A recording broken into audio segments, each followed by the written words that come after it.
my puffer is doing much better in this aquascape. There's much more free swimming space.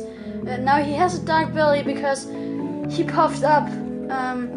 He basically he got some stuff hanging on his stomach, but it's some sand, I guess, because he releases his slime out of his body, and it looks really funny, and he feels really weird as well.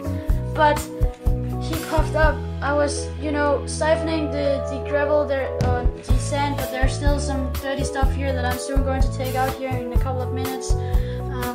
But he, how can I explain this?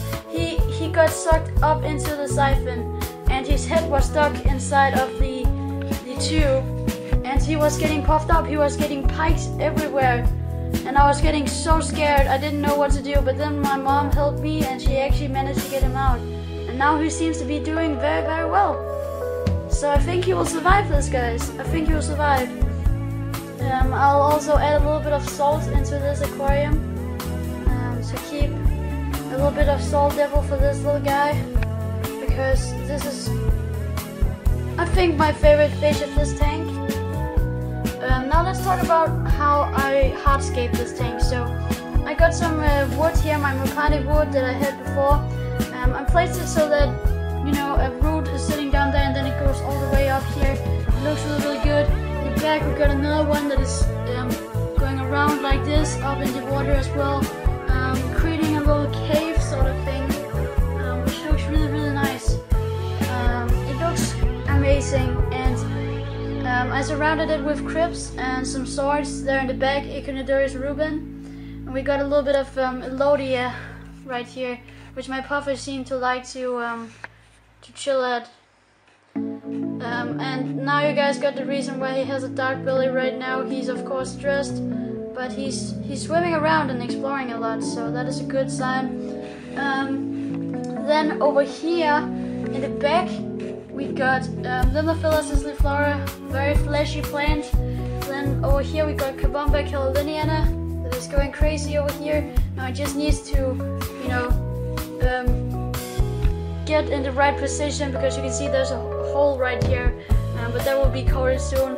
Then we got some Lobrigia ribbons over here, crazy colors. Look at that red there, that is amazing.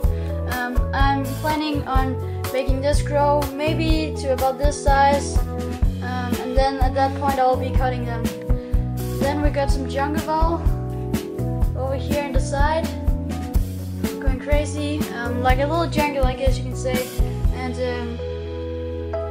normally my puffer really likes you know, Jungaval, but he seems to keep himself around the wood. Maybe he's marking his territory around there, because all of the fish need new territory now, and fish like the betta, the puffer, and the discus and angelfish need to find some territories. My discus is hiding in there. He's very, very hard to spot because he got all dark, since he's very, very scared. But yeah, so they're going to mark the territory, and I think this guy has already done it. My betta is also doing very well. He's also going crazy around here. I mean, it doesn't, bettas go really well with puffers actually, with green spotted puffers. I have spotted no problems at all. I haven't seen them chase each other before. All the other fish are doing well. The angelfish seems to like the new open swimming space. There's a lot more open swimming space. Also here in the corner I got a little bit of Limnophilus isliflora just to give it a little bit more of a dense look.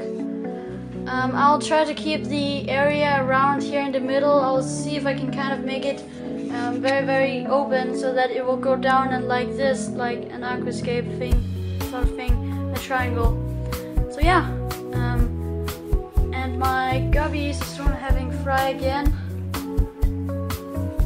Last time I was unlucky to not actually catch them, because they're just, yeah, I don't know, they just got out really, really quickly without me noticing it. But my Weller Loach, let me see if I can find him. He typically hides between all these Cambomba and stuff like that, but he has probably dug himself under the sand again. But I haven't seen him for a month now, and I didn't think he was alive. But then his head was sticking up from the sand, and I thought he was dead, but he was moving. So I got over to my syringe and blasted up some brine shrimp, and I basically target feeded him, and he was going crazy on those. So he got a little bit of live food there, which I think he enjoyed a lot. So the wild dodge is doing good. The car cats are doing well too. They love the new Rescaped 2. I just set it up a couple of minutes ago, and it's looking really good. I throwed a lot of planes out because they just didn't look very good. You know, I did have my CO2 system, and I do have a new CO2 cylinder, but I just didn't want to do it because I felt like I was wasting the CO2 on something. So I was thinking of rescaping, but when I get a reef tank next year, I'm sadly probably going to sell this tank because I want a lot of money for the reef tank, but we'll see what happens. Maybe I'll be using all of my money on the reef tank, so we'll see what's going to happen. You know, it's instead of an iPhone, so you know, there's a lot of money to use on that, and yeah, it's all looking good.